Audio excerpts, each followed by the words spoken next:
गुरु पूर्णिमा का पावन पर्व है।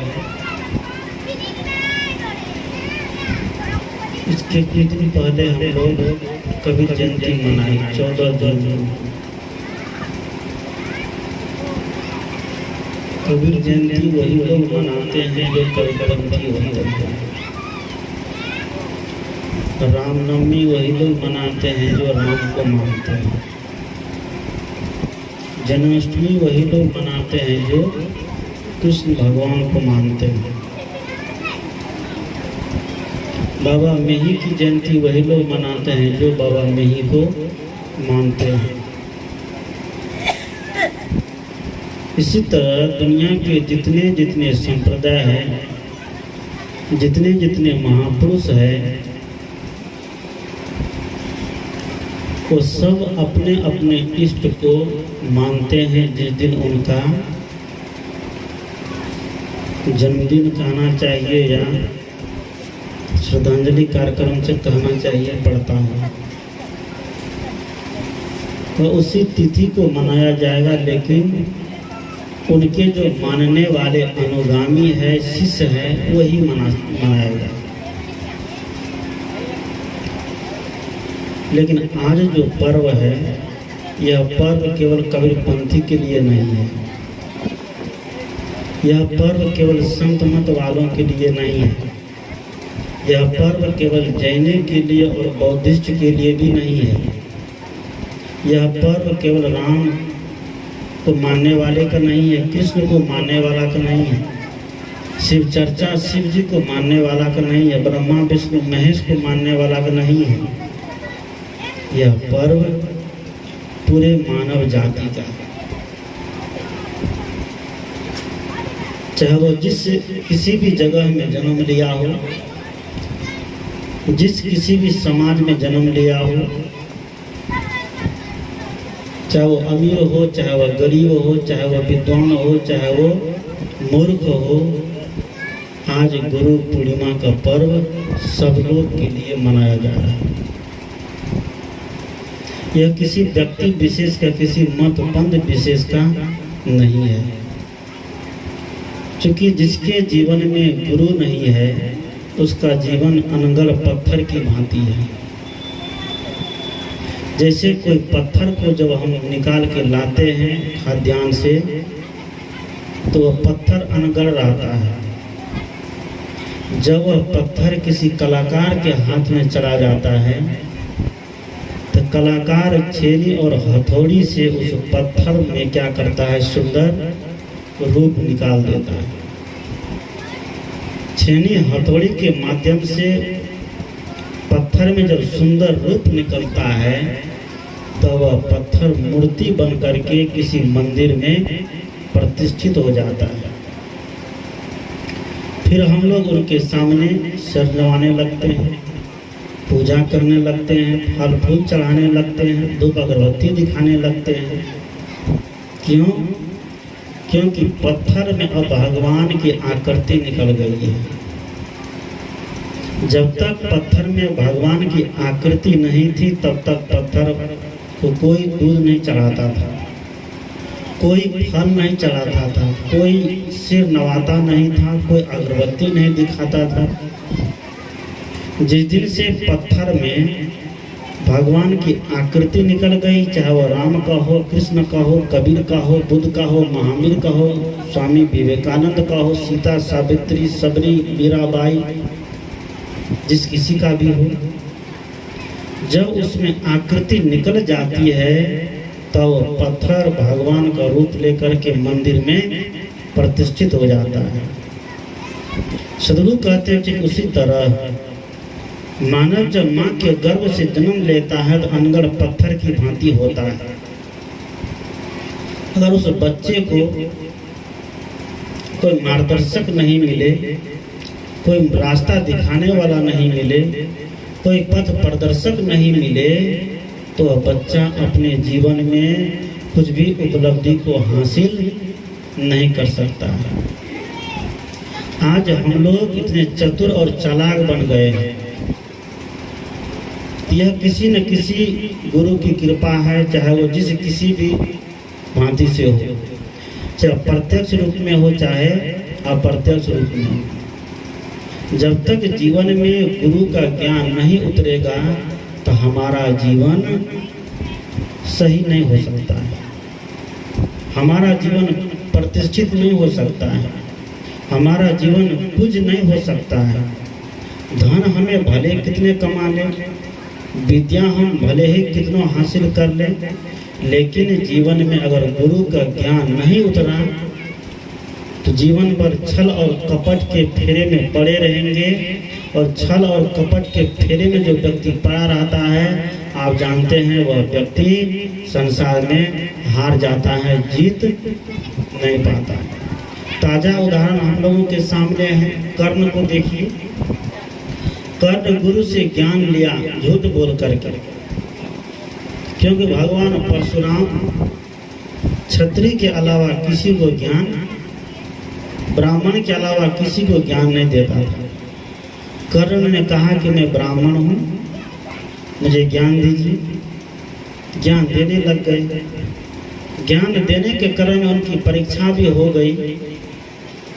परीक्षा क्या हो रही है? भगवान परशुराम कर्ण की गोदी में सोए हुए हैं, सिर रख करके, सिरहाना बना करके, और एक बिच्छू ने आकर के कर्ण को डंक मारता है, काटता है। कर्ण की गुरु भक्ति देखिए कि टस से मस नहीं हुआ,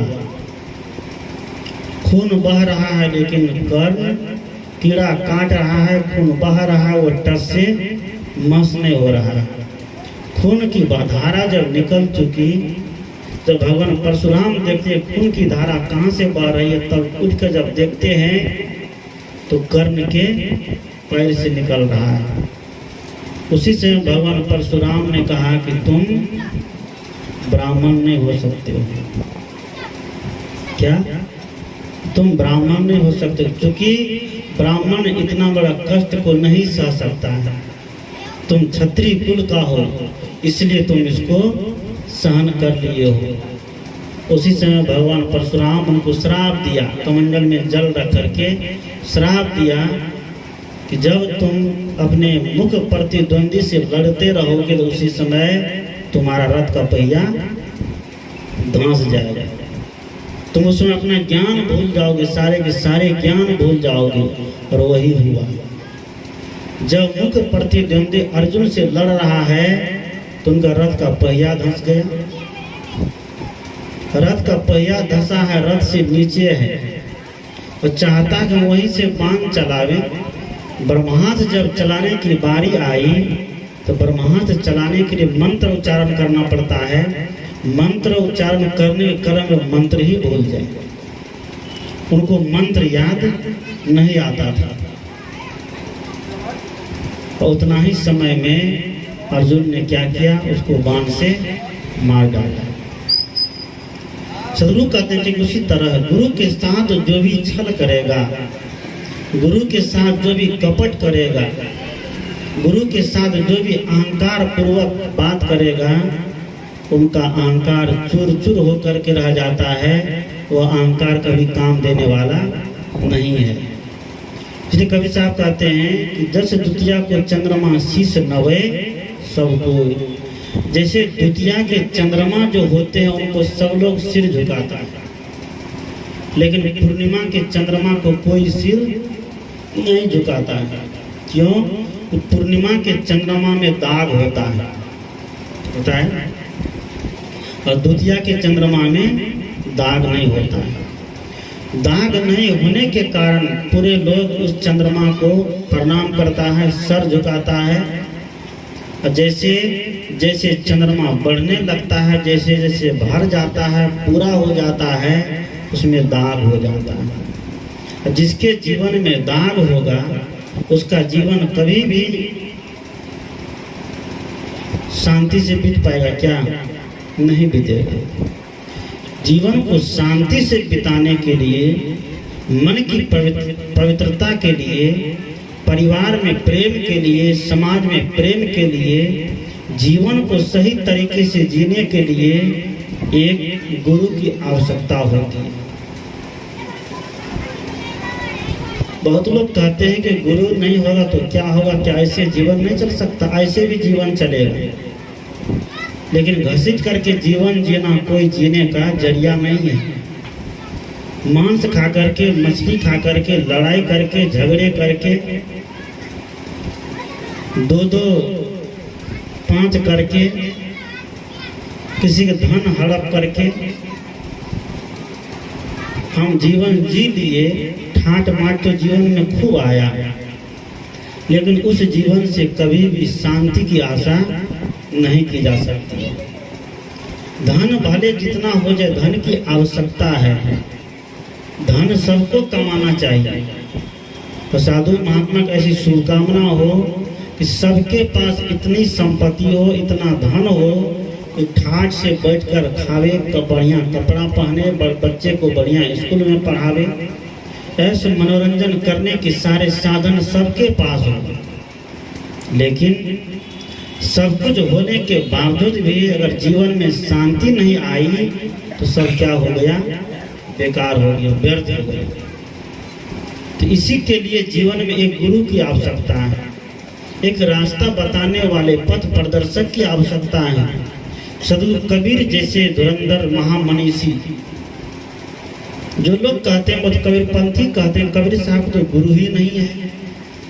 जब सदगुरु कबीर के गुरु नहीं होते तो सदगुरु कबीर ने अपनी वाणी में इतना प्रयोग गुरु के वचनों का क्यों किया? गुरु गोविंद दोनों खड़े ताके लागो पाँव, बलिहारी गुरु आपकी जिन गोविंद दियो बताओ। गुरु और गोविंद दोनों खड़े हैं, और किसका हमें पैर पकड़ना चाहिए? सर्वप्रथम कहाँ हमें जाना चाहिए? बड़ा द्वंद्व की बात है, बड़ा विरोधाभास कथन है। सदगुरु कबीर पहली पंक्ति में बोल करके पूरे मानव जाति को संकट में डाल देते हैं, क्योंकि पूरी दुनिया आज भगवान के पीछे एकदम ललायित है। कहीं से भगवान मिल जाए, कहीं से परमात्मा मिल जाए, कहीं से ईश्वर मिल जाए। इसलिए कबीर साहब कहते हैं कि गुरु गोविंद दोनों खड़े काके लागो पाँव। बड़ा असमंजस है ना, विचार में बिल्कुल विरोधाभास है। गुरु भी खड़े हैं, गोविंद भी खड़े हैं, तो किसको पैर लगने के लिए जाए? एक तरफ माँ खड़ी है, एक तरफ पिता खड़े हैं, और किसका पैर पहले लगना चाहिए?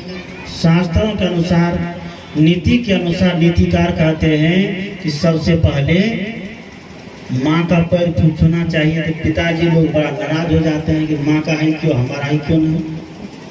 उसी तरह कबीर साहब असमंजस में डालते हैं कि गुरु गोविंद दोनों खड़े काके लागो पाँव। असमंजस में डालने के बाद अंतिम में कह देते हैं कि बलिहारी गुरु आपकी जिन गोविंद दियो बताओ। बलिहारी तो आप गुरुओं की है, जिसके बदौलत ये सारे भगवान का दर्शन हुआ। अगर गुरु की कृपा नहीं होती तो भगवान की भी कृपा नहीं होती। इसलिए सदगुरु कहते हैं गुरु है बड़ा गोविंद से मन में देखो विचार, हरि सुमरे तो बार बार, गुरु सुमरे तो पार। गुरु है बड़ा गोविंद से मन में देखो विचार, हरि सुमरे तो बार बार, गुरु सुमरे तो पार।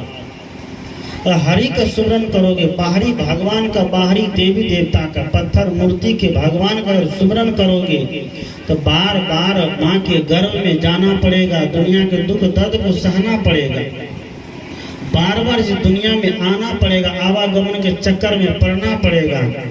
लेकिन जो व्यक्ति सच्चे दिल से, सच्ची श्रद्धा के साथ गुरु का भजन कर लिया, गुरु के प्रति अपना समर्पण रख लिया, गुरु के प्रति अपने सारे विकारों को निकाल करके गुरु के प्रति समर्पित हो गया, तो समझिए उसका जीवन एक ही बार में क्या हो जाएगा? पार हो जाएगा। इसे कहते हैं गुरु पूर्णिमा। गुरु पूर्णिमा का मतलब ये नहीं कि साल में एक बार आषाढ़ी पूर्णिमा के दिन सत्संग भजन कर लिए खूब गीत गा लिए, खूब ढोल बजा लिए, खूब प्रवचन कर लिए, और गुरु पूर्णिमा के सत्संग भजन प्रवचन से जैसे निकले बस गुरु की बात को हटा के फेंक दिए, उतार के छोड़ दिए। ये गुरु पूर्णिमा को मनाने का कोई मकसद नहीं है। गुरु पूर्णिमा मनाने का मतलब है कि गुरु की बातें हर समय हमारे जेहन में होने चाहिए। कवि साहब ने कहा कि जो गुरु बसे बनारसी शिष्य समुंदर, तीर बिसराए बिसरे नहीं जो गुण होए शरीर। सदगुरु कबीर कहते हैं गुरु अगर बनारस में हो, हर समय तो गुरु हमारे पास रह नहीं सकते। कबीर साहब घूमते घूमते तत्वा और जीवा, जो दो ब्राह्मण बंधु है, तत्वा और जीवा, जिनकी शाखा फतुहा में है, उन्हीं की शाखा है। कबीर साहब के शिष्य जो है तत्वा और जीवा, उन्हीं की शाखा फतुहा, पटना में कबीर मठ, उन्हीं की शाखा है। वहां कबीर साहब पहुंचते उनके यहाँ, तो कबीर साहब को खूब मान स्वागत किया, खूब सम्मान किया, खूब सेवा की। और जब वहां से कबीर साहब चलने लगे, 2-4-5 दिन रह करके उसने कहा कि गुरुजी आप यहीं रहिए, हम आपको बहुत चाहते हैं। आप जाते हैं, आपका जाते देख करके मेरे आंख भर आते हैं, इसलिए आप मत जाइए, आप मेरे ही सामने रहिए, मेरे ही पास रहिए, आपकी हम भरपूर सेवा करेंगे। कबीर साहब ने कहा जो गुरु बसे बनारसी शिष्य समुंदर, तीर बिसराए बिसरे नहीं जो गुण होए शरीर। गुरु अगर बनारस में भी हो और शिष्य कहाँ समुंदर के तीर में, बंगाल की खाड़ी में हो, गंगा सागर के पास हो, लेकिन गुरु के वचन अगर उनको याद है, गुरु के दिए हुए मंत्र अगर याद है, गुरु के दिए हुए उपदेश अगर याद है, तो समझिए गुरु हर समय उनके पास है। और गुरु हमारे पास है, लेकिन गुरु का ज्ञान हमें याद नहीं है, गुरु का आदेश हमें याद नहीं है, तो गुरु पास रह कर के भी क्या है, बहुत दूर है। भौतिक क्षेत्र में कोई शारीरिक गुरु हो सकते हैं, कोई आत्मज्ञानी संत गुरु हो सकते हैं, कोई पहुंचे हुए निर्माणी संत गुरु हो सकते हैं, और गुरु बनने के अधिकारी भी वही है जो अपने जीवन को सारे कलमश से ऊपर उठा लिया है, जो अपने जीवन को सारे अंधविश्वास पाखंड से छुड़ा करके बिल्कुल जिनको निर्भ्रांत बोध हो गया है। आज गुरु बनने वालों की कमी दुनिया में नहीं है, कंठी पॉकेटे में रखे रहता है, बस कहीं पहुंचा पूछा कि तुम कंठी लिए हो कि नहीं लिए हो, और कहा कि नहीं लिए, तुरंत निकाल कर कंठी बांध देता है। चाहे खेत में मिले, खलिहान में मिले, प्लेटफार्म में मिले, चाहे बस स्टैंड में मिले, चाहे रेलवे स्टेशन में मिले, जहाँ मिले बस वहीं कंठी गले में बांध देता है और बन जाता है क्या, गुरु धोती कपड़ा धर तुम तर चाहे मर। बस दक्षिणा ले लिया, धोती कपड़ा ले लिया, खूब फल फूल मिठाई ले लिया और कहने लग गया तुम मेरी सेवा करते रहो, तुम्हारा उद्धार होते रहेगा, कल्याण होते रहेगा, भले उस गुरु का जीवन कितना भी पापमय क्यों न हो। गुरु वैसे व्यक्ति हो जो, गुरु का मतलब होता है प्रकाश, जिसका जीवन प्रकाशित हो गया है, जिसके जीवन में कोई अज्ञान मात्र की लेस नहीं है, जिसके जीवन में कोई भ्रम नहीं है, पाखंड नहीं है, जिसका मन पंच विषयों की आसक्ति से ऊपर उठ गया हो, जो हर समय अपने स्वरूप में स्थित हो करके अपने स्वरूप का ही चिंतन में जुटा रहता हो, उनके मन में तनिक मात्र भी विषय वासना नहीं सताता हो, उसे क्या कहते हैं, गुरु कहते हैं, उसे सदगुरु कहते हैं। और ऐसे सच्चे सदगुरु ही हमारे जीवन को प्रकाशित कर सकते हैं। ऐसे सच्चे सदगुरु के शरण में हम जाते हैं, निकट हम जाते हैं, तो हमारे जीवन में शांति का लाभ होता है, हमारे जीवन में शांति का खजाना प्राप्त होता है। सदगुरु कहते हैं गुरु हमारे जीवन में बहुत आवश्यक है, बिना गुरु का हम भोजन करना भी नहीं जान सकते। बिना गुरु का हम कपड़ा पहनना नहीं जान सकते, बिना गुरु के हम छोटे छोटे काम बाल संवारना नहीं जान सकते, बिना गुरु का हम दांत धोना नहीं जान सकते। क्या जान पाएंगे? नहीं जान सकते। बिना गुरु का पढ़ना लिखना भी हम नहीं जान सकते, बिना गुरु का बोलना नहीं जान सकते। दुनिया में जितने काम ले लीजिए सबके पीछे गुरु का हाथ है, चाहे वो प्रत्यक्ष रूप में हो चाहे वो अप्रत्यक्ष रूप में हो। इसलिए सदगुरु कहते हैं कि गुरु का अपना महत्व है। जिसके जीवन में गुरु ने उसका जीवन शुरू नहीं। शरीर की उम्र 60 साल हो गई, शरीर की उम्र 50 साल हो गई, लेकिन अगर जीवन में ज्ञान नहीं उतरा तो 50 साल और 60 साल होना क्या हो गया? बेकार हो गया। वो 60 साल की उम्र का कोई वैल्यू नहीं है। इसलिए कहते हैं ना कि एक बुढ़िया थी जो बचपन में मर गई। संत लोग एक कहानी कहते हैं, छोटी सी कहानी। एक बुढ़िया थी जो बचपन में मर गई। जब बुढ़िया थी तो बचपन में कैसे मर गई, और जब बचपन में मर गई तो बुढ़िया कैसे हो गई? गजब की कहानी है कि नहीं? कहानी इतना ही खत्म हो गई। एक बुढ़िया थी जो बचपन में मर गई। बचपन में मरने का मतलब है कि बचपन से उनको ज्ञान हो गया, बचपन में उसके जीवन में वैराग आ गया, बचपन से उसके जीवन में त्याग आ गया। दुनिया से मर गया कि नहीं मर गया? एक बुढ़िया थी जो बचपन में ही मर गई। एक बच्चा बचपन से ही, जैसे सुखदेव मुनि के बारे में कहा जाता है कि पहला प्रथम तो जन्म ही लेना नहीं चाहते थे, और जब जन्म लिए तो लार पुरैन लेकर के किधर भाग गए? जंगल की तरफ भाग गए।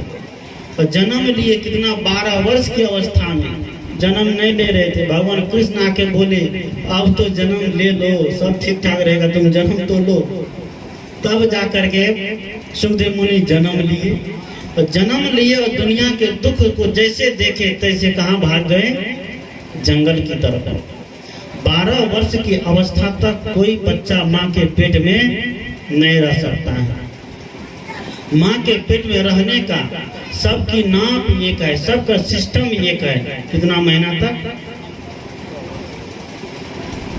9 से 10 महीने। 9 से 10 महीने तक यह शरीर माँ के गर्भ में रहता है, उसके बाद बाहर आ जाता है।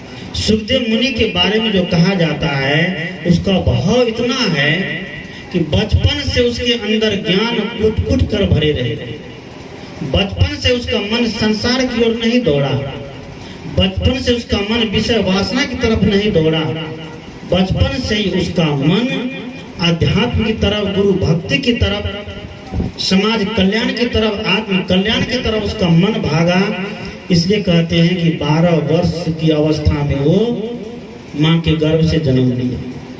इस संस्कार होते हैं। कहते हैं ना स्वरूप कवि की भाषा में, भक्ति बीज बिन से नहीं जो जुग जाए अनंत, ऊंच नीच घर जन्म ले होए संत के संग। जिसके जीवन में भक्ति के बीज है, जिसके जीवन में वैराग का बीज है, जिसके जीवन में सेवा और समर्पण का बीज है, वह कभी विनाश नहीं होता है। जब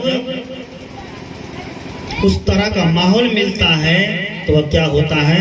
हरे भरे हो जाते हैं। जैसे दुबरी को देखिए, दूब देखे, दूब को चैत बैसाख महीना खूब जोत दीजिए, एकदम खेत से अलग कर दीजिए, अलग करके चुन चुन करके एक जगह जमा कर दीजिए। जब सावन भादो आषाढ़ महीना का पानी गिरता है तब हरा भरा हो जाता है कि नहीं?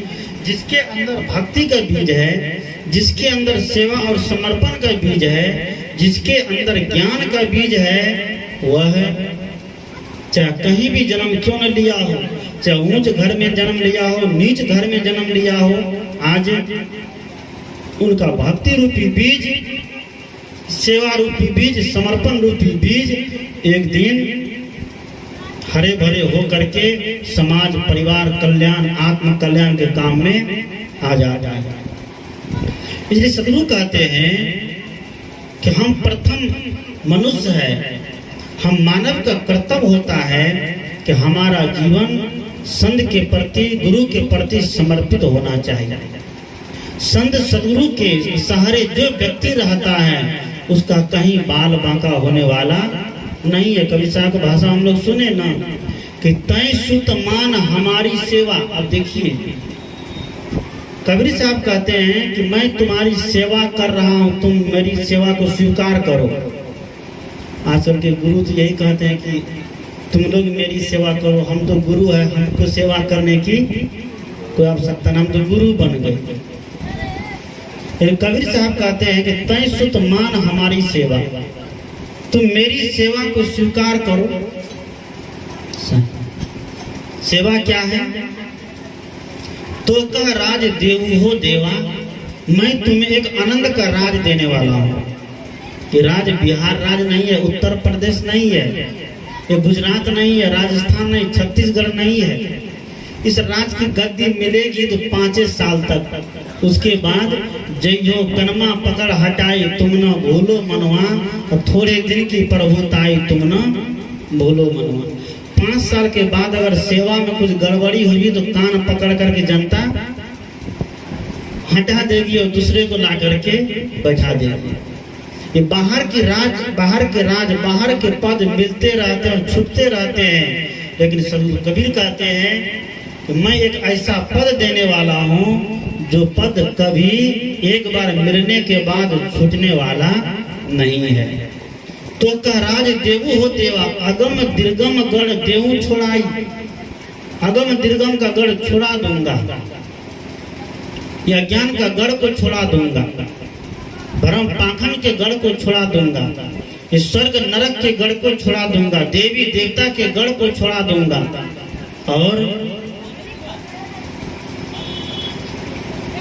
और बात सुनहु कछु जाई, उत्पत्ति परलय देहु दिखाई करहु राजसुख बिलसो जाई। उत्पत्ति मतलब जन्म लेना और मर जाना। ये दुनिया में सबसे बड़ा दुख है जन्मना और मरना। हम लोग जन्म लेते हैं और मर जाते हैं, बार बार जन्म लेते हैं, मर जाते हैं।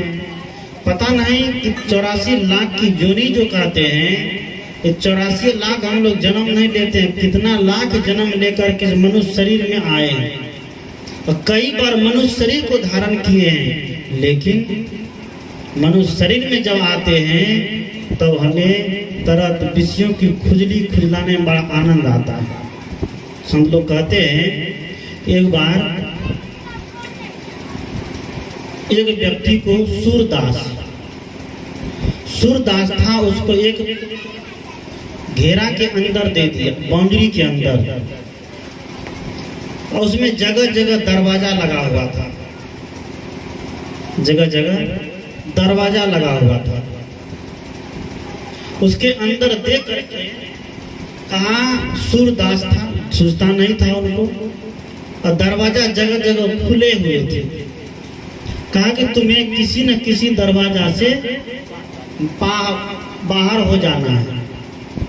सूरदास को दीवार पकड़ा दिया, दीवार पकड़ते पकड़ते सूरदास घूम रहा है, घूमते घूमते घूमते जा रहा है, घूमते जा रहा है। संयोग के बाद जब खुले हुए दरवाजे के सामने आवे तो उनके शरीर में खुजली होने लगे।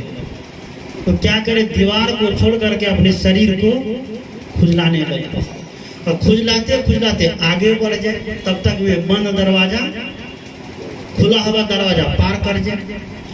खुला हुआ दरवाजा जब पार करे तो आ जाए, फिर दीवार को पकड़े, फिर घूम रहा है। ऐसे घूमते घूमते वो सोचता है कि अब निकलेंगे, तब निकलेंगे, अब निकलेंगे, तब निकलेंगे। वह दीवार पकड़ पकड़ के घूमते जा रहा है, और जब जब खुले हुए दरवाजे के सामने आता है तब तक उनके शरीर में खुजली होने लगती है, वह खुजलाने लगता है और दरवाजा खुला हुआ दरवाजा पार हो जाता है। सुबह से शाम हो गई लेकिन वो घेरा से बाहर नहीं निकल पाया। सदगुरु कहते हैं कि ये आज हम मनुष्यों के साथ हो रहा है, हम मनुष्य के जीवन में हो रहा है। मनुष्य का जीवन है कि घेरा से बाहर निकलने का। ये मनुष्य शरीर ही एक ऐसा है जिसमें कोई दरवाजा नहीं लगा हुआ। क्या है लगा हुआ? मनुष्य शरीर एक निशानी सीढ़ी का काम करता है। जैसे देखिए, सीढ़ी को हम अगर छत पर लगा देंगे तो छत पर चढ़ जाएंगे, और उसी सीढ़ी को कुआं में लगा देंगे तो कुआं में उतर जाएंगे।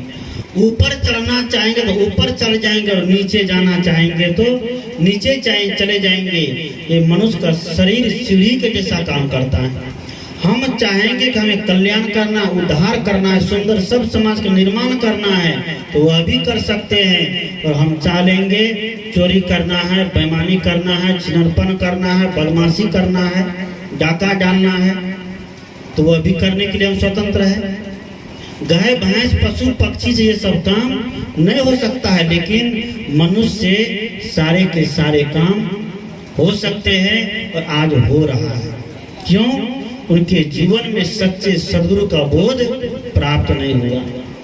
सद्गुरु कहते हैं, जिस दिन व्यक्ति के जीवन में सच्चे सद्गुरु का बोध प्राप्त हो जाएगा, उस दिन व्यक्ति अन्याय को छोड़ करके न्याय के रास्ते पर आ जाएगा, अधर्म को छोड़ करके धर्म के रास्ते पर आ जाएगा। आज थोड़ी थोड़ी जमीन के लिए गांव समाज में लड़ाई होती है, एक एक इंच की जमीन के लिए गांव समाज में झगड़ा होता है, और दोनों पक्ष के व्यक्ति ये समझ जाए कि मेरी आल जहां से है, हम अपनी आल से 1 फीट अंदर ही अपना घर उठावे। बगल वाला समझ गया, उसी के बगल वाला भी वैसा काम करने लग जाएगा, तो समाज में कभी झगड़ा होगा? कभी हो सकता है? नहीं होगा। लेकिन ये लोभ व्यक्ति को छोड़ता नहीं है। 1 फीट के खातिर भाला, बंदूक, बर्छी सब निकल जाता है, कपाड़ फोड़ देते हैं, थाने में जाकर के 10,000 20,000 रुपया खर्चा भी कर देते हैं, और करना पड़ता लोगों की मजबूरी। एक पक्ष के लोग नहीं मानता तो दूसरा पक्ष के लोगों को मजबूरी झगड़ा करना पड़ता है, उनका भी सिर मजबूरी फोड़ लेना पड़ता है, क्योंकि समाज ऐसा आ गया है, समाज के लोगों की मानसिकता ऐसी हो गई है। इसे सद्गुरु कहते हैं कि एक व्यक्ति अगर संतोष कर रहा है तो दूसरे व्यक्ति को भी संतोष कर लेना चाहिए। राम त्याग करके वनवास के रास्ते पर चल गया। राम जब वनवास के रास्ते पर चल गया त्याग करके, तो भरत के जीवन में भी त्याग आ जाता है। और भरत कह देता कि राम तो डर के मारे छोड़ के चला गया हमारा डर से, क्या राम कभी लौट करके आते अयोध्या? नहीं आता। भले वो वनवास चला गया हो, लेकिन राम को लाने में किसी का हाथ है तो भरत है। राम जमीन पर सोता है तो भरत गड्ढा खोद करके सोता है। राम कंकड़ पत्थर पर सोता है तो भरत भी कांट पर सोता है। और भरत के जीवन में ये हो जाता, उनके मन में ये अहंकार आ जाता कि राम डर के मारे हमारी अयोध्या छोड़ करके चला गया, हम तो राजा यहाँ के बनेंगे। तो राम कभी भी स्वप्न में भी अयोध्या लौटने वाला नहीं थे, लेकिन राम को लौटा कर लाने का कोई काम किया तो वो भरत का त्याग है, भरत का समर्पण है, भरत की सेवा है। इसलिए कहते हैं राम जब चले गए जंगल, वहां मनाने के लिए गए, मनाने के क्रम में भरत जब राम नहीं आए, भरत ने कहा उस राज्य का कोई उत्तराधिकारी बना के भेजिए। तो राम के पास तो कोई था नहीं, उत्तराधिकारी किसको ले? श्री राम जो खड़ाऊ पहनते थे, अनुशासन देखिए, एक भाई का अनुशासन। भाई के गद्दी पर नहीं बैठा कि जब तक भाई जीवित है, जब तक बड़ा भाई जीवित है तब तक इस गद्दी का अधिकारी कोई है तो कौन है? वही भाई, चाहे वो जहां भी रह जाए।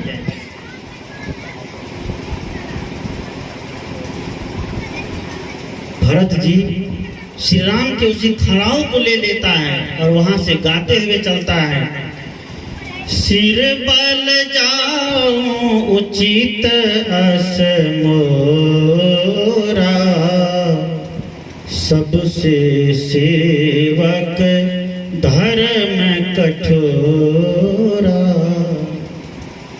कि राम तो पैर के बल चल रहे हैं, लेकिन मुझे सिर के भी बल जाना पड़े तो वह भी मंजूर है।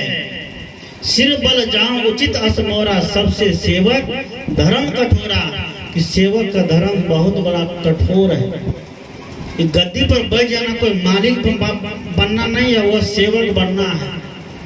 गद्दी पर कोई बैठा है, कोई किसी मठ का महंत है, किसी आश्रम का महंत है, तो वो महंत नहीं, वो मालिक नहीं, वो सेवक है। उसको क्या बीतता है, कैसे कैसे मैनेज करना पड़ता है, वो कोई महंत जानता है और कोई नहीं जान सकता।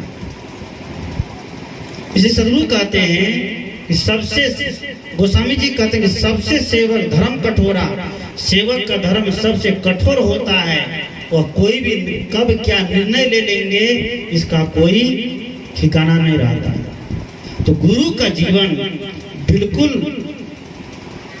वासनाहीन होता है, बुझा हुआ होता है।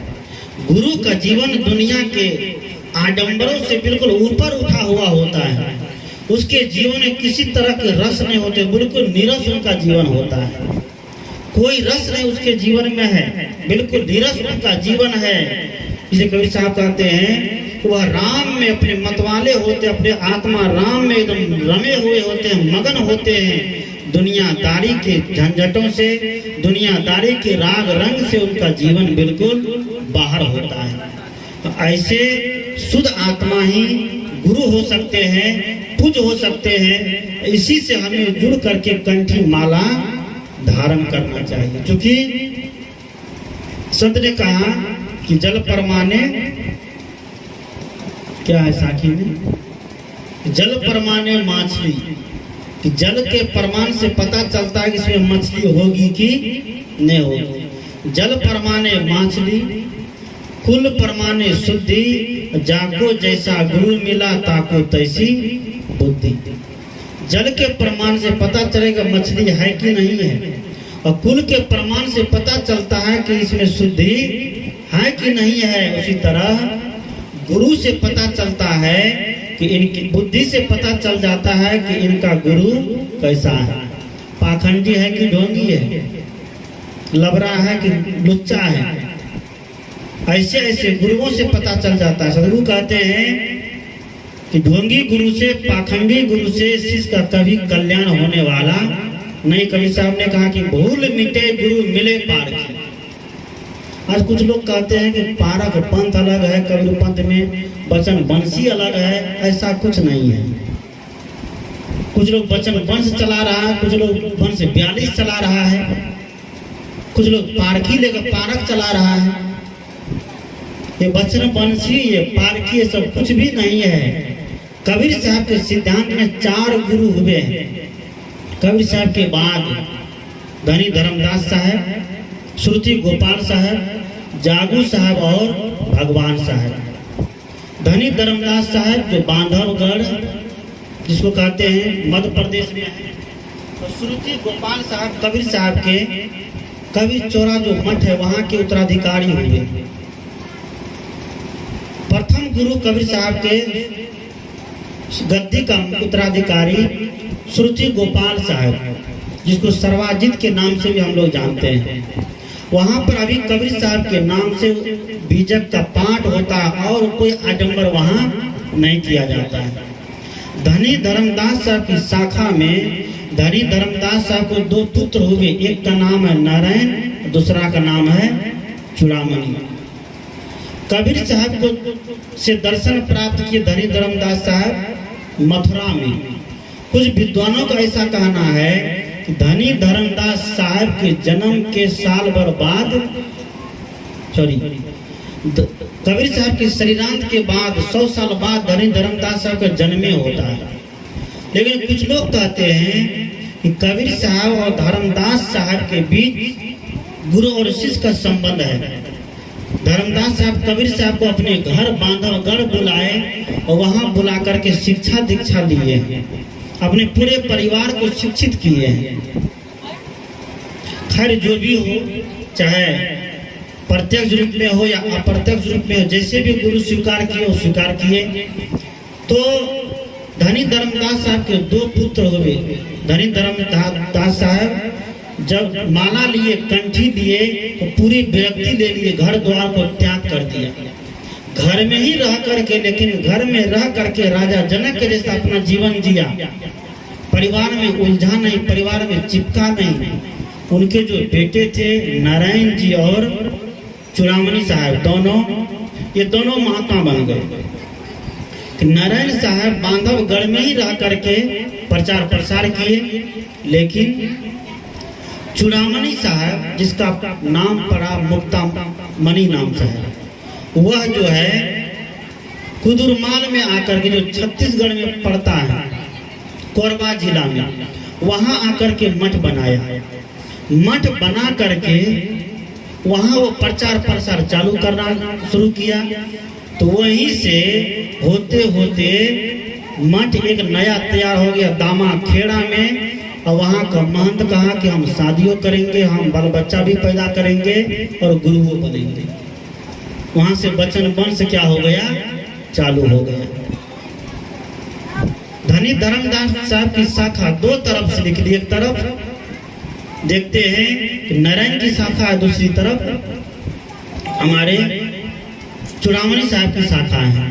तो चूड़ामणि साहब की शाखा को बचन वंश की शाखा कहते हैं, और नारायण साहब की शाखा को भी बचन वंश की शाखा कहते हैं। आगे चल करके बहुत विद्वान होते गए, तर्क वितर्क करते रह गए। लोगों में लगा कि नहीं, ये तो ठीक नहीं है कि सिद्धांत को गृहस्थी बना देना। जो गुरु है, जो महंत है, वो खुद शादीशुदा करते हैं, वो खुद बाल बच्चा पैदा करते हैं, और उनसे हम लोग शिक्षा लेने जाए, दीक्षा लेने जाए, ऐसा होना संभव नहीं है। तो वहीं से एक विरक्त गति निकली, जिसको हम कहते हैं खरसिया, जो छत्तीसगढ़ में ही है, खरसिया में है, रायगढ़ जिला में है। और वहाँ के प्रथम महंत बने रोसड़ा के काशी साहब। रोसड़ा के काशी साहब वहाँ के प्रथम महंत बने। तो दोनों गद्दी में देखते हैं कि दोनों में चलता है क्या, ये पान परवाना, ये चौका आरती, दोनों बचन वंश में और खरसिया की गद्दी में दोनों में चलता है कि चौका आरती, पान परवाना देना। जो एक ब्राह्मण पंडित काम कराता है, ये लीलावती कलावती कथा के नाम पर, सत्यनारायण भगवान की कथा के नाम पर, वही वो दोनों में चलता है। बचन वंश में चौका आरती चलता है, महाढोम पाखंड टाडंबर, 84 प्रकार के दीपक जलाए जाते हैं। कितना दीपक जलाए जाते हैं, कितना घी जलाए जाते हैं, तेल जलाए जाते हैं। सदगुरु और स्वरूप ज्ञान से बिल्कुल दूर होते गए। गुरु की भक्ति जरूरी है, गुरु के प्रति समर्पण जरूरी है, गुरु की सेवा जरूरी है, लेकिन गुरु सेवा का फल ये होना चाहिए कि जीवन में आत्मज्ञान उतरना चाहिए, आत्मज्ञान का बोध होना चाहिए। यही है गुरु के प्रति सच्ची लगन, गुरु के प्रति सच्ची श्रद्धा। आज बहुत कबीरपंथी लोग अपने सिद्धांत को समझता भी नहीं है, अपने सिद्धांत को जानता भी नहीं कि हमारा सिद्धांत क्या है। सदगुरु कबीर का सिद्धांत ये है कि जड़ और चेतन का भिन्न फर्क, जड़ अलग है, चेतन अलग है।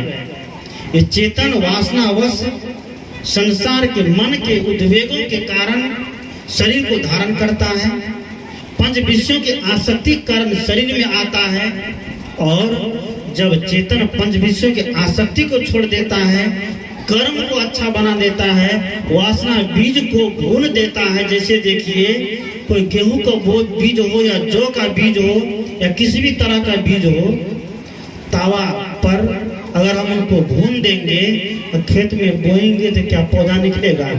नहीं निकलेगा। उसी तरह सदगुरु कहते हैं ज्ञान की अग्नि में जो अपनी वासना बीज को खत्म कर देता है, गुरु के ज्ञान से जो अपने मन की इच्छा को समाप्त कर देता है, कबीर साहब उसके लिए कहते हैं कि चाह गई चिंता मिट्टी मनवा, बेपरवाह जिनको कछु नहीं चाहिए सोई सहनसा। वह व्यक्ति सहनसा हो जाता है, वह व्यक्ति जन्म और मरण के चक्कर से ऊपर उठ जाता है। उसको कभी जन्म लेना नहीं है और कभी मरना भी नहीं है। कोई व्यक्ति मर जाता है तो कपाड़ पीटता है, छाती पीटता है, अपना भी मरने के लिए तैयार हो जाता है, मरता कुछ भी नहीं है, केवल शरीर का परिवर्तन हो जाता है। ज्ञान नहीं होने के कारण हमें लगता है कि मृत्यु घटित हो गई है। जब ज्ञान व्यक्ति को हो जाता है कि आत्मा का ज्ञान, शरीर का ज्ञान, जड़ और चेतन का जब बोध व्यक्ति को हो जाता है तो वह व्यक्ति रोता नहीं है, चिल्लाता नहीं है, छाती नहीं पीटता है, क्योंकि शरीर का परिवर्तन हो गया है, आत्मा अजर है, अमर है। यही है गुरु का ज्ञान, यही है संत का ज्ञान, यही है गुरु के प्रति समर्पित होने का ज्ञान।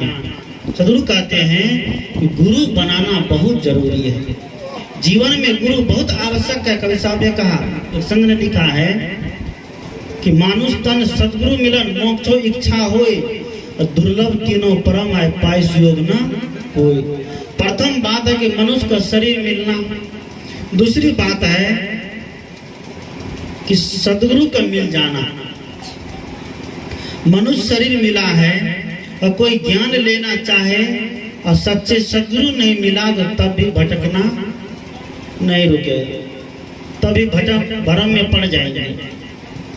गुरु भी सच्चा होना चाहिए, गुरु आत्मज्ञानी होना चाहिए, विवेकी होना चाहिए, पारखी होना चाहिए, तत्व बोध को समझने वाला होना चाहिए, तत्व बोध को परखाने वाला होना चाहिए। जिसके जीवन में तत्वबोध है, जिसके जीवन में परख है, समझिए कि वही असली गुरु है। इसलिए सदगुरु कहते हैं गुरु पूर्णिमा, गुरु पूर्णिमा के पावन पर्व पर सब व्यक्ति को गुरु के निकट जाना चाहिए, सानिध्य में जाना चाहिए। संत कहते हैं कि अगर जीवन में गुरु कर लिए हैं तो गुरु के पास रोज जाइए, रोज उठिए बैठिए। लेकिन समय तो है नहीं, काम धंधा सबके पास है, टाइम नहीं है। घड़ी को देखो तो रुकती नहीं, मचलती ही चली जाती, पल भर रुकती नहीं है। हम कहते हैं टाइम मिलता नहीं है, यहाँ देखते हैं कि पूरी उम्र गुजर जाती है, गुजरती है कि नहीं। संत कहते हैं अगर गुरु बना लिए तो रोज गुरु के पास जाइए। अगर रोज नहीं जा पाते हैं तो सप्ताह में एक दिन जाइए, साप्ताहिक सत्संग होता है ना, साप्ताहिक सत्संग में जाइए। चलवा कहने लगा गुरुजी जब साप्ताहिक सत्संग में उस दिन भी नहीं जा पाए तब, तो गुरुजी ने कहा कि मासिक सत्संग होता महीना में एक दिन, उस दिन जाइए। तो चलवा कहा कि जब महीना में एक दिन में नहीं जा सके तब कहा कि 3 महीना में एक दिन जाना चाहिए, लेकिन जाना चाहिए। जानते हैं कि गुरु तुरु बहुत चलता रहता है, गुरु में चले जाने के बाद तो सब कामें बंद हो जाता है, सत्संग भजन सब बंद। जब जिस दिन ग्रुप हो जाए तो सत्संग भजन सब बंद, 10 टकिया के फेर में सब एकदम राबसा। कहा कि जब 3 महीना में भी नहीं जा सके तब तो गुरु जी कहेगी 6 महीना में एक बार लेकिन जाना चाहिए। तो चलवा कहा कि जब 6 महीना में भी नहीं जा सके तब कहा कि साल में एक दिन जाना चाहिए, गुरु पूर्णिमा के दिन। उस दिन कितना भी काम हो सब काम को छोड़ करके आषाढ़ी पूर्णिमा को गुरु पूर्णिमा के नाम से मनाते। उस दिन गुरु के पास जो भी हो सेवा समर्पण लेकर के वहाँ पहुँचना चाहिए। तो चलवा कहा कि जब उस दिन भी नहीं पहुँच पाए, धान रोपने के समय हो, ऑफिस जाने के समय हो, तब क्या करेंगे? तो गुरुजी ने कहा तब चुल्लू और पानी में डूब मरना चाहिए, उसको जीने का कोई अधिकार तब नहीं है। जो व्यक्ति साल में एक दिन भी सत्संग में नहीं जा सके, गुरु के पास नहीं जा सके, धर्म की शरण में नहीं जा सके, वह दुनिया में जीकर क्या करेगा? कुछ करेगा? वह समझिए कि दुनिया में जीते हुए मुर्दे के समान है। वह जी तो रहा है लेकिन कैसा है? मुर्दा के समान। सदगुरु कहते हैं गुरु पूर्णिमा के दिन एक ऐसा पर्व है, ऐसा त्योहार है कि उस दिन सभी को गुरु के शरण में पहुंचना चाहिए, संत के शरण में पहुंचना चाहिए। देखिए भौतिक जगत में हमारे विद्यार्थी लोग, छात्र एवं छात्राएं जो पढ़ते हैं, तो साल में एक दिन शिक्षक दिवस जब होता है 5 सितंबर को, तो सारे विद्यार्थी, सारे स्टूडेंट उस दिन अपने विद्यालय पहुंचते हैं और अपने गुरु के प्रति, अपने शिक्षक के प्रति जो भी उनको आता है वह समर्पित करके वहां से लौट करके आता है। ये क्या है? ये गुरु के प्रति लगन है, ये गुरु के प्रति समर्पण है। क्योंकि गुरु से हमें कुछ मिलता है, गुरु हमें ज्ञान देते हैं, आत्मज्ञान का खजाना देते हैं। तो गुरु हमें ज्ञान देते हैं, आत्मज्ञान का खजाना देते हैं, जीवन को सुधारने का, जीवन को परिष्कृत करने का, जीवन को समझने का एक रूल देता है, नियम देता है, सूत्र देता है। तो हमें भी चाहिए, हमें भी जिस किसी भी विधि से हो, हमें भी गुरु के शरण में, चरण में उस दिन पहुंचना चाहिए। इसलिए मैंने कहा कि बिना गुरु का जीवन शुरू नहीं होता है, चाहे वो स्त्री हो चाहे पुरुष हो, प्रत्यक्ष रूप में हो या अप्रत्यक्ष रूप में, सबके जीवन में गुरु है। हमें गुरु की बातों को जीवन में धारण करके उस रास्ता पर चलना चाहिए। उस रास्ते पर चल, गुरु के बताए हुए ज्ञान पर, मार्ग पर चल करके हमें अपना जीवन सही दिशा में लगाना चाहिए। यही गुरु पूर्णिमा मनाने का मकसद होता है। भगवान वेद व्यास, इसी दिन कहते हैं भगवान वेद व्यास का जन्म हुआ था, और इसी दिन उसने चारों वेदों का संग्रह करके काम पूरा किया था। इसी आषाढ़ी पूर्णिमा के दिन भगवान वेद व्यास का जन्म होता है। और जन्म लिया कैसे, महाभारत सब देखते, सब जानते होंगे। उनका जन्म जो है किसी माता पिता का वैवाहिक संबंध नहीं है, शादी नहीं हुआ है, बिना शादी के ही भगवान वेद व्यास का जन्म हुआ है। जैसे सीता का जन्म हो गया है, कुंती का जन्म हो गया है, कबीर साहब का जन्म हो गया है, उसी तरह भगवान वेद व्यास का जन्म हुआ। सतवती नाम की लड़की, एक मछुआर की बेटी थी, वो नाव चलाती थी। नाव चला करके उनका गुजर बसर होता था। नाव लेकर के जमुना में बैठी हुई है, कोई यात्री आए, मुसाफिर आवे, हम पार कर दे, हमको बदले में जो रुपया पैसा मिल जाए, धन मिल जाए। तो उसी समय एक ऋषि आ गया जिसका नाम है ऋषि पराशर। ऋषि पराशर आए और सतवती से कहा कि मुझे नाव जमुना पार जाना है। सतवती ने कहा कि आइए भगवान, आपको हम पार कर देते, मेरा काम यही है। नाव में बैठा ऋषि पराशर और सतवती नाव खेना चालू कर दी। नाव खे करके जमुना के पार जब गई, तब तक में जाते जाते अंधेरा हो गया। उसी अंधेरे में ऋषि पराशर और कुमारी सतवती से प्रेमालाप हुआ, संपर्क हुआ, और सतवती को गर्भ रह गया। समय से जो बच्चा पैदा लिया, उसी को क्या नाम रखा, वेद व्यास। व्यास कहते महान को, बड़ा को, उसका नाम पड़ा वेद व्यास। बाप कहाँ है, ऋषि मुनि है, और माँ गोड़िनिया है। जाति पाति का कोई भेदभाव है, माँ गोड़िनिया है, बाप ऋषि मुनि है, और उनसे जो बच्चा पैदा हो आज क्या बन गया, व्यास बन गया। गुरु गद्दी उसके नाम से लगती है, उस गद्दी को व्यास गद्दी कहते हैं। भगवान वेद व्यास, चारों वेद का संग्रह करने वाला, चारों वेद का रचना करने वाला भगवान वेद व्यास ने सुखदेव मुनि को पूरा का पूरा महाभारत सुनाया पढ़ करके। उस वेद व्यास के नाम से गद्दी लगती है, और उस गद्दी पर ब्राह्मण कहता है कि हम ही बैठने का अधिकार है, दूसरा नहीं बैठ सकता है। ये वो गद्दी किसकी, तरह गौर तो करो। वो एक छोटी जाति का, जिसको आप शूद्र कहते हो, गोड़ी शूद्र होता है, शूद्र जाति का है, उस पर तुम बैठ करके कहते हो हम ब्राह्मण हो गए। शूद्र की गद्दी पर बैठ, तुमको शर्म तो आनी चाहिए। ये ज्ञान किसी का बपोती नहीं है। ज्ञान को जो आचरण कर लेता है, ज्ञान को जो अपने जीवन में धारण कर लेता है, समझिए वही ज्ञान के असली अधिकारी है। भगवान वेद व्यास आज से लगभग 5000 साल पूर्व कब उनका जन्म हुआ, इसका कोई इतिहास नहीं है।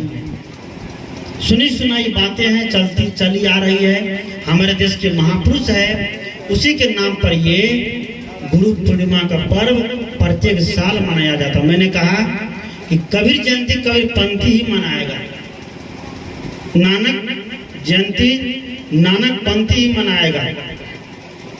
रामनवमी राम के मानने वाले ही मनाएगा, जन्माष्टमी कृष्ण के मानने वाले ही मनाएगा, दुर्गा अष्टमी दुर्गा को मानने वाले ही मनाएगा, लेकिन गुरु पूर्णिमा का पर्व पूरा विश्व मना रहा है। आज छोटे से बड़े आश्रम में जाकर देखिए, चाहे जिस किसी भी मत पंथ का आश्रम हो, उसमें गुरु पूर्णिमा का पर्व मनाया जा रहा है। क्योंकि गुरु हमें जीने का आधार देता है। घर में कैसे जीना चाहिए, परिवार में कैसे जीना चाहिए, माता पिता के बीच कैसे जीना चाहिए, सास और बहू के बीच कैसे जीना चाहिए, बाप बेटे के बीच कैसे जीना चाहिए, ये सूत्र हमें कौन देते हैं? गुरु देते हैं।